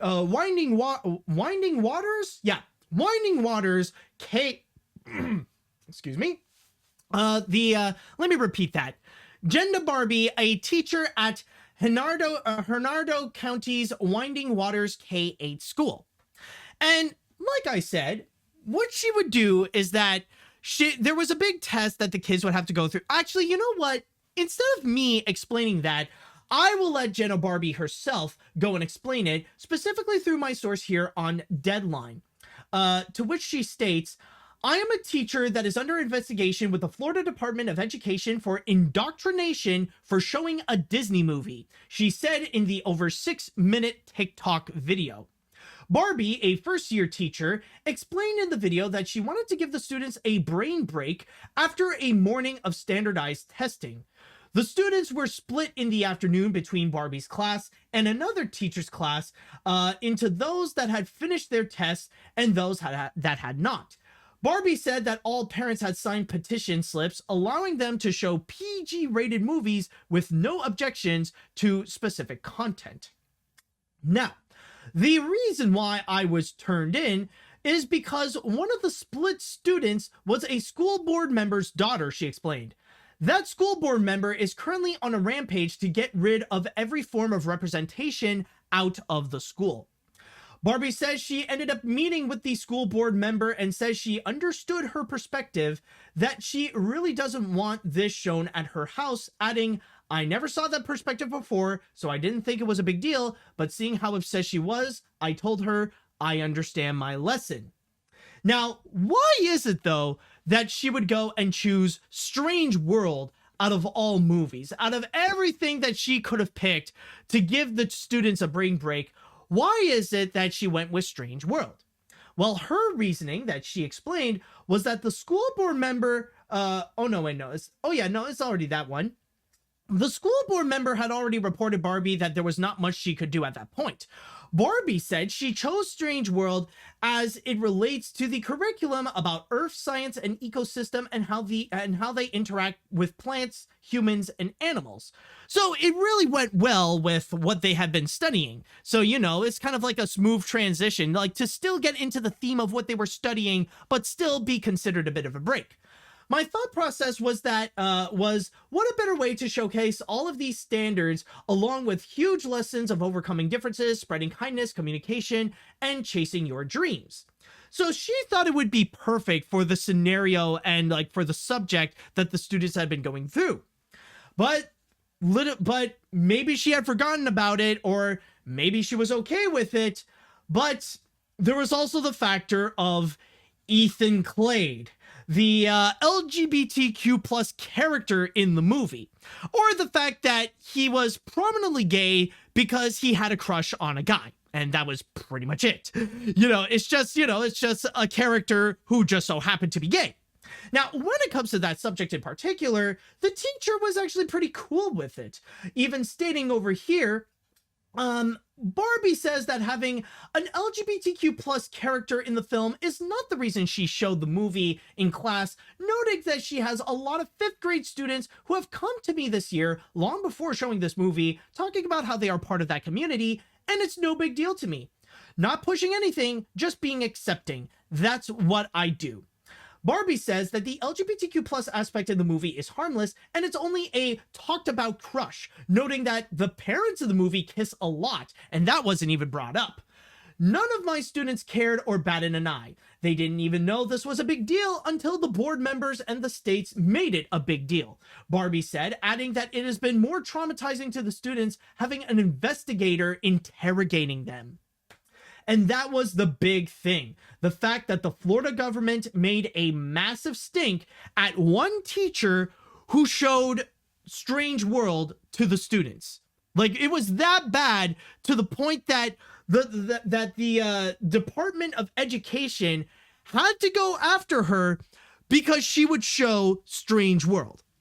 Now, I just want to go and state this right now. Honestly, say what you will about the movie. Say what you will about Strange World. You can love it. You can hate it. You could be indifferent about it. That's perfectly fine. But showing it to a classroom should not be a crime.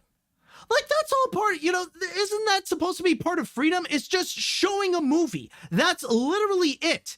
How the fridge is that considered such a massive crime, especially when there are bigger crimes that are happening in this world, and especially in the United States, and especially in those schools in particular. In a time where mass shootings have become common on a daily basis, what you're focusing more on is which Disney movie they would show to the kids, and like, oh, it has a gay character, we must go and like take action about it. You know, it really is like that meme of like, you would see the Florida Department of Education, they're just sleeping on all the mass shootings, but then show an animated movie with a gay character, suddenly waking up going, oh crap, we must go and do something about it, sound the alarms. It's absolutely ridiculous, and all just because the movie, like, and really the thing is, when it comes to the LGBTQ plus aspect of Strange World, like, they treat it no differently than they would as a straight relationship. It really is just Ethan Clade having a crush, and yes, it does play a significant role because Ethan Clade wants to go and break through his insecurities to be his own person, and wants to go and ask out the boy that he has a crush on. That is it. So really, the biggest crime that Strange World has committed is just the fact that it acknowledges that gay people exist. That's literally all it has done. You know, there's no crime, completely harmless, no harm done. And yet, they are so, and yet, the Florida government has become so fascist, it has become so strict against the LGBTQ plus community that they actually do consider the acknowledgement that the LGBTQ plus people exist. Like, apparently that's so much of a crime that even doing the smallest thing, like showing a movie like Strange World, they treat it as if it was illegal. And I know that people would go in and immediately say that this is absolutely stupid, and that, of course, this would go against American values, that this goes against freedom of speech, that this goes against their, you know, it goes against America's freedom in general, in which the fact that showing a Disney movie is a crime is an anti-American action. But the thing is that calling Republicans out for their hypocrisy, it doesn't really do much, because sadly we are at the point that the far right thrives on hypocrisy. They love it that they're able to do things that they would go and accuse the left of doing, that whatever they say that the liberals are doing is wrong, they are more than happy to go and do that exact same thing. Especially, like, this even includes child grooming. They love, you know, the thing is, Republicans love child grooming. Like, sure, they would go and accuse anyone that they don't like. They would accuse Democrats, trans people, the LGBTQ plus community, whatever. They would accuse them all of child grooming, but they are the only ones that are actually doing the acts of child grooming, including Republican politicians trying to legalize child marriage, or you would see conservative commentators and prominent conservative influencers like Matt Walsh trying to go and encourage their fans to go and make 16-year-old girls pregnant. Like, they thrive on that hypocrisy, so calling them out is not really enough. But you have to go and understand, why is it that they would go after this? Like, why would they do this kind of hypocrisy? And whenever you would go and try to call them out, they would keep using one specific word, and that is indoctrinating.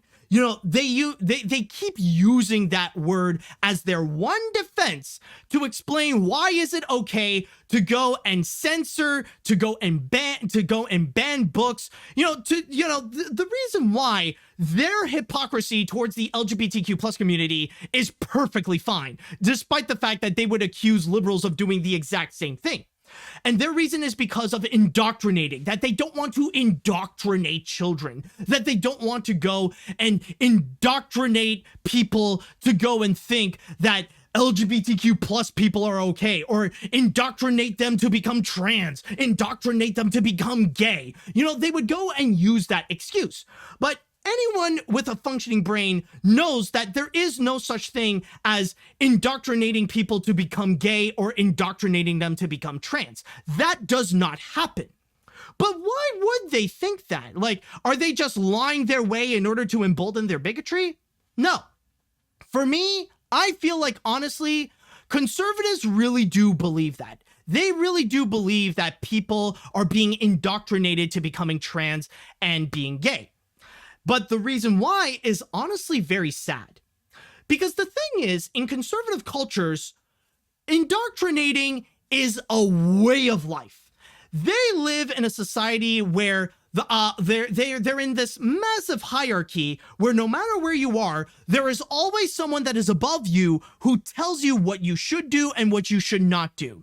Rather it be parental figures or teachers or bosses or politicians or even God himself. They always believe there is someone who is above you who tells you what to do.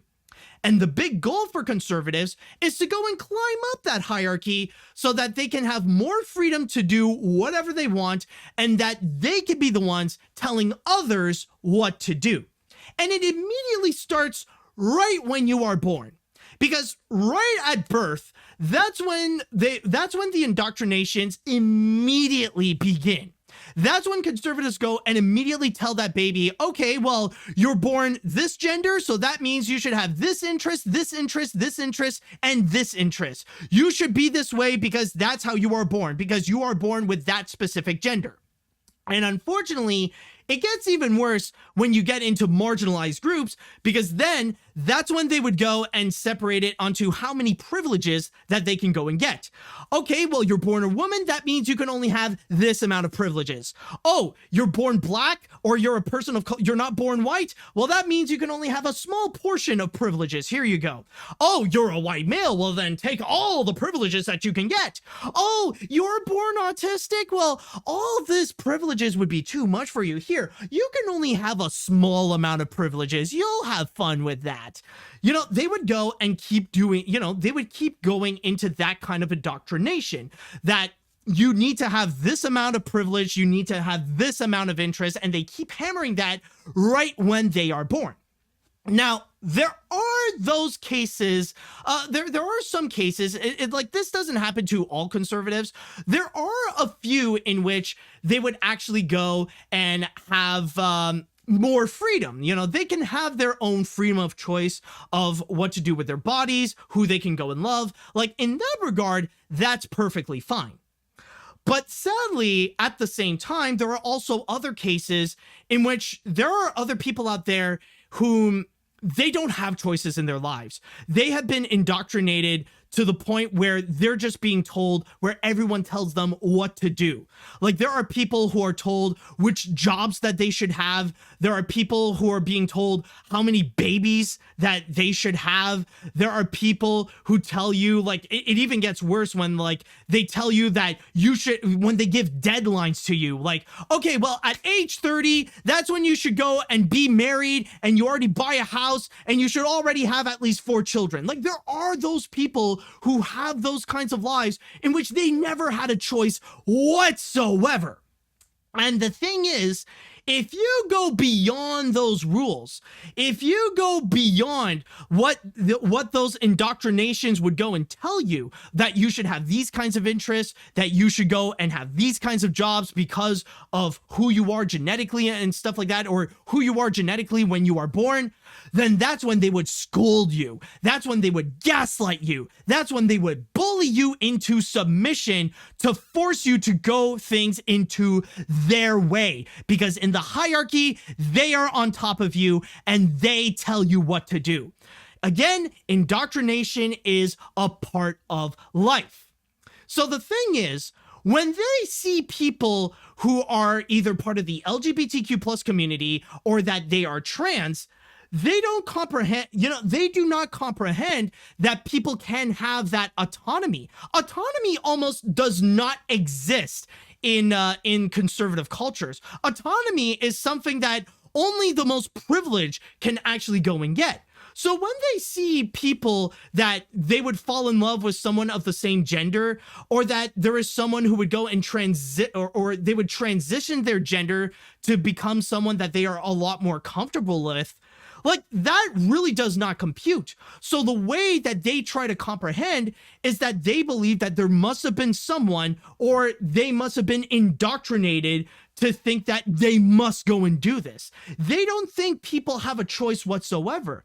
They think that they've been told to go through that process, to go fall in love with someone of the same gender, or to go and transition to become a different gender.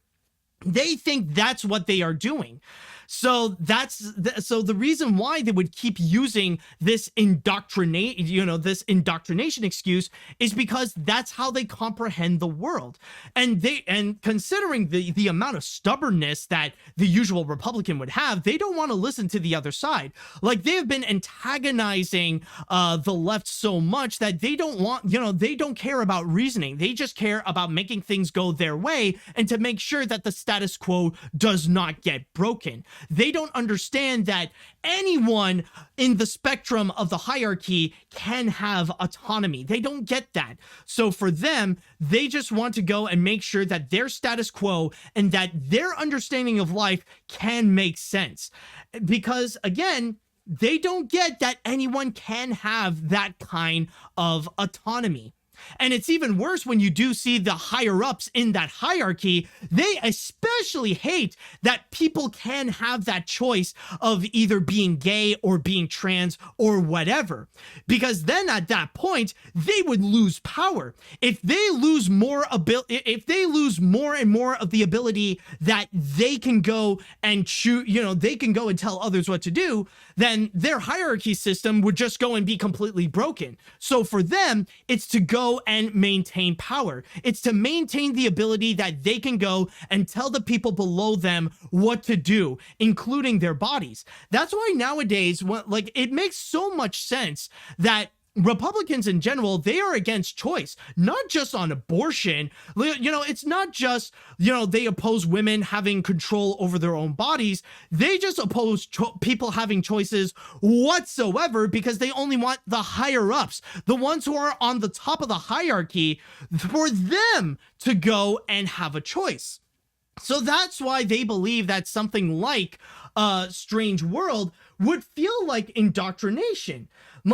They don't understand that Ethan Clade is gay because of who he is, because his parents they allowed him to have that kind of autonomy and to be more free to be himself. They don't actually get that. So for them, they think that it's just nothing more but massive autonomy. And from there, it really highlights a significant problem that with this kind of way of thinking, of course, all it does is just enable fascism. And it really does highlight a very significant problem of what is currently happening in Florida, especially under the reins of Ron DeSantis, who more and more is trying to turn Florida into North Korea, to force them to go and, to force people to be indoctrinated into the conservative way, to make sure that he stays in power, and that anyone who goes out of line outside of that, well, then they would be severely punished, much more so than they would with actual criminals who would go and commit mass shootings. But it's only a matter of time when this thing would really go against them. And that is especially the case with what we have seen when Disney made a very significant strike against Ron DeSantis, especially when they scrapped that $1 billion complex. Ah, yes. You thought I wouldn't talk about this. Oh, but I had that saved right over here. Now, just to go and quickly summarize, because of the massive feud that Disney has against Ron DeSantis, Disney has officially revealed that they completely scrapped the $1 billion office complex that they plan to do in Orlando, which includes moving the entire sector of the Imagineering to go and work in Florida instead of California. Now, from there, not only did they lose that major complex, but that also meant that Florida lost over 2,000 jobs because of this massive feud. Now, I know some people could go and say that, well, technically, Disney recently stated that they're still committed to work in Florida and still spend billions of dollars to go and help Walt Disney World and to go and help Florida and stuff like that. But still, though, even that little bit of help is nothing compared to what would have been with this complex, where in the long run, it would regularly go and bring in billions of dollars in revenue to the state. But they ended up losing that because of this continuous battle with Ron DeSantis and his desperate pursuit to try to take down woke culture. And honestly, I know that I previously stated this before that, yeah, like this whole feud is a massive blow against towards his career, but I don't know if it would be a true career ender. But after witnessing this right here, honestly, I think, yeah, his whole tirade against woke culture, that's going to kill his career.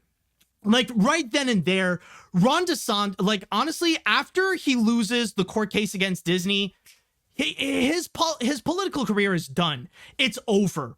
Because now people are slowly realizing the reality that all his attacks on woke culture and all the bills that he is signing against trans people, against the LGBTQ plus community, and against all forms of marginalized groups, they are doing nothing for Florida. They're doing nothing to help the economy, and they are doing nothing to help the communities within Florida. All they are doing is just enabling bullying towards marginalized groups. That's it. It's only helping out to fuel the extremists like domestic terrorists and the Karens and all the abusers that are within Florida. The only people who do support Ron DeSantis nowadays are just far-right extremists, like the same kind who did that mass shooting in Allen, Texas. You know, like that, you know, like those kinds of people. And from there, we're starting to see how this is going to be eroding the Florida company. That now the people are really going to be screwed over onto this. And not to mention the fact that the NAACP have actually announced that people of color should not go to Florida in any capacity, that they should be avoiding Florida because of the tirade that Ron DeSantis is doing. And from there, we are going to end up seeing the entire economy of Florida just collapse right there. Because I'm just going to tell you right now, the last time the NAACP recommended people of color to not go into a specific state, I think the last one was South Carolina.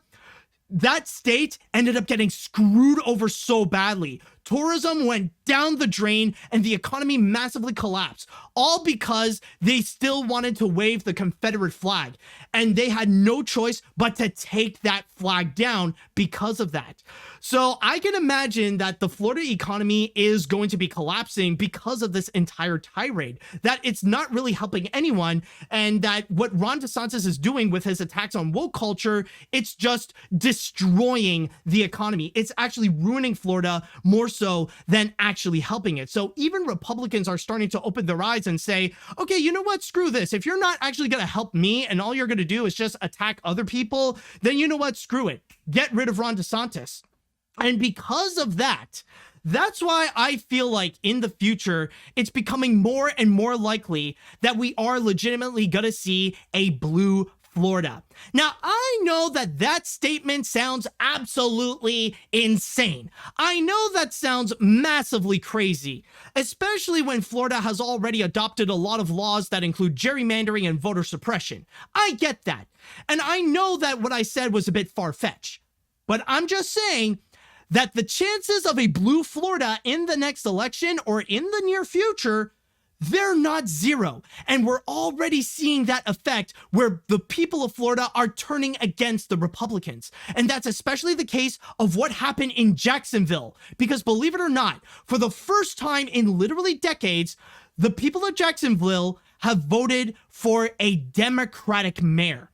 Already, we are seeing other places in Florida that were originally red for so long, now that they are turning blue. So there, again, the chances may be unlikely, but with the way that Ron DeSantis is going right now, with the way that his attacks on woke culture is actually hurting Florida more so than being beneficial to Florida, we are seeing a massive decline of power within Republicans in Florida, and that the chances are slowly but surely gaining.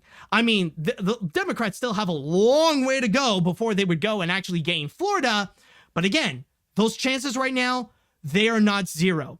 And Ron DeSantis, more and more, is being hated within his own base. And this is not even to mention his attacks against Donald Trump and being the leading political opponent for the Republican primaries.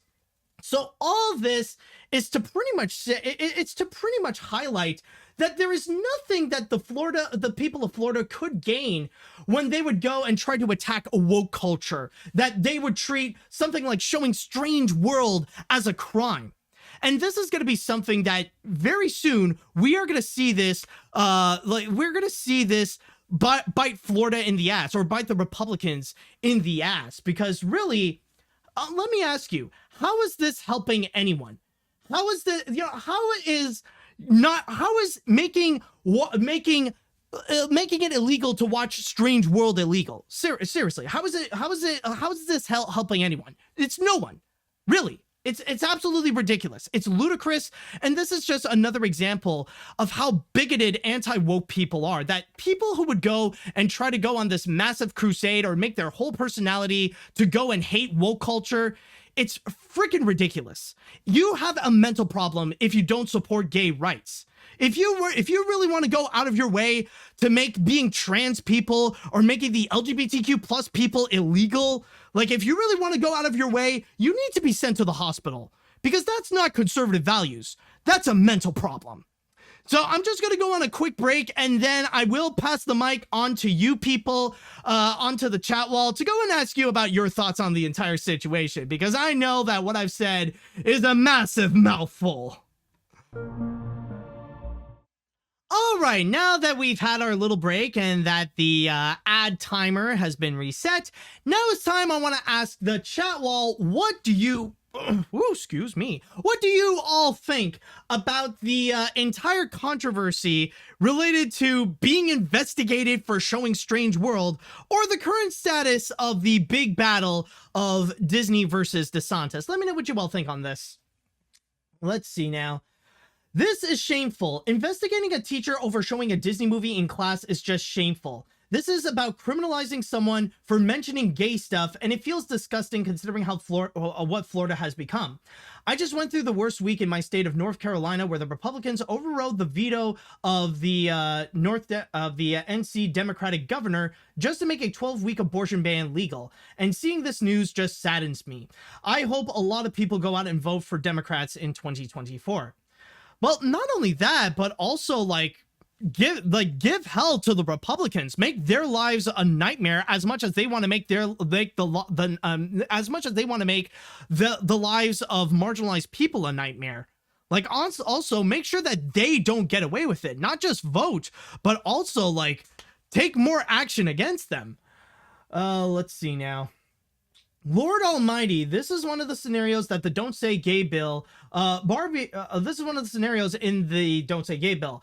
Barbie, the teacher, did nothing wrong. God Almighty, I'm so glad my older sister, a special needs teacher, is not living or working in Florida. I know there were adults who knew that they were gay when they were children. The 5th graders trust Barbie enough to come out, and now suddenly they're being interrogated when all they did was watch a movie that has a gay character. Like, I can imagine the kids feeling scared. Exactly. It's like, that thing is a lot more traumatizing. And the thing is that one additional aspect that will collapse the Florida economy is that, all those marginalized groups are gonna be leaving Florida. That there's gonna be at a point where the more bills that they're gonna send out, the more that all these marginalized groups, like people of color, and especially everyone in the LGBTQ plus community, including trans people, they're gonna leave. They're no longer gonna contribute to Florida's economy, and they're just gonna head out. If they can afford it, then they absolutely will, because their rights depend on it. And again, that's gonna be another factor that will tank the Florida economy, because of the fact that they don't support inclusion, the fact that they don't support diversity. Then at that point, you're just going to see all that money suddenly going to be gone. And Republicans will have no one to blame but themselves, even if they try to avoid any form of accountability. Let's see now. Florida's Republicans are once again showing what terrible people they truly are, with how they just go insane and rage all over the idea that people having different sexuality or being neurodivergent, but doesn't even raise an eyebrow about crimes like mass shootings. I'm so glad to see that Disney is taking an absolutely none of DeSantis' BS, and that more and more people are realizing how evil he is. So the potential future of a blue Florida is looking more and more certain. Again, I know it's a far-fetched idea, but even you got to admit, a blue Florida is not impossible at this point. Let's see. My boyfriend and I just watched season 2 of The Umbrella Academy, where the main characters are transported back to 1963, just before the JFK assassination. And literally everyone during that time treated half of those characters who were either black or gay, like how the people are now treated now, who innocently, so strange world, to classes. You'd think that over 50 years we would learn by now. So sad that's not the case. But to end the comment on a good note, great on Disney for it, and sadly the comment stopped. Well, yeah, that's sadly the thing. The biggest problem is that in many Republican areas, they live in such a massive secluded bubble. Like they're not, they're not exposed enough to diversity. They're not exposed enough in a scenario where they would have no choice but to have inclusion. And that's honestly the biggest problem. The thing is, what America needs, it's not less diversity. They need more diversity. They need more people of color. They need more different religions. They need more LGBTQ plus members to be in many different areas to present who they actually are, to show that that the way that America functions nowadays, like in many other first world countries, is the diversity aspect. That inclusion and diversity and tolerance are the key factors of a working society. And without it, then that whole thing is just going to crumble, and everything is just going to look like some delusional Jim Jones cult where there is no happy ending, where everybody will everybody will end up drinking the Kool-Aid, and then suddenly Thanos snapped. Let's see what else. I have heard about this since I was on Twitter. Once the teacher posted her TikTok post and her experience, I feel sorry for her, and I want to show support. I want to support her in any way, since we're both fans of the film, and I will root for her to win this. On a side note about the film, I was lucky to end up meeting Don Hall last month, where he had a free screening for the film, and I asked him if I could visit the animation studio, and he said yes. Planning to visit later this year. Man, lucky. Man, that would be a true dream. Like, just to visit the Disney animation studios, that would be amazingly awesome. But anyways, I think I'm gonna read one more comment before we go into this, and I think I found the perfect one, actually. Hi, pansexual Floridian here. Hello, dude. Puddin' Ron is failing in the dumb culture war, especially with Disney suing, and most likely will win their lawsuit, and he has done nothing to help every Floridians. DeSantis can't handle being criticized or insulted, and he's about to run against a man who insults everybody. God, can people stop focusing on lower taxes and vote for sane people? What good is lower taxes if we have no rights? Bigotry is bad for business, so if you're pro-business, don't be bigoted. And yeah, and I'm even just gonna say, is having less taxes going to help you have more money? Like, are you gonna have, like, are things gonna end up becoming more affordable to you if you just have a little less taxes? Honestly, no. It's not gonna help you gain more income for you. It's not gonna help you be more comfortable for your standard of living. Trust me. Like, even if it is like little taxes, even if they actually deliver that promise, because I can guarantee you that Republicans giving you less taxes is an absolute lie, it's not freaking worth it. And with that said, that should do it for this episode of AniMat's Crazy Cartoon Cast. Man, what an extreme episode, and what an exhilarating episode it has been. And I would like to go and cap this off by saying that if you would like to go and check out more of AniMat's Crazy Cartoon Cast, then don't forget to go and subscribe to Twitch on AniMat Live and on the AniMat's Crazy Cartoon Cast YouTube channel. And also don't forget to go and follow me on whatever podcast service you're listening to, rather it be on Spotify, Google Play, Amazon, or on iTunes. So with all that said and done, I would like to say thank you all so much for listening. Thank you all so much for watching. And until next time, see you later, dudes.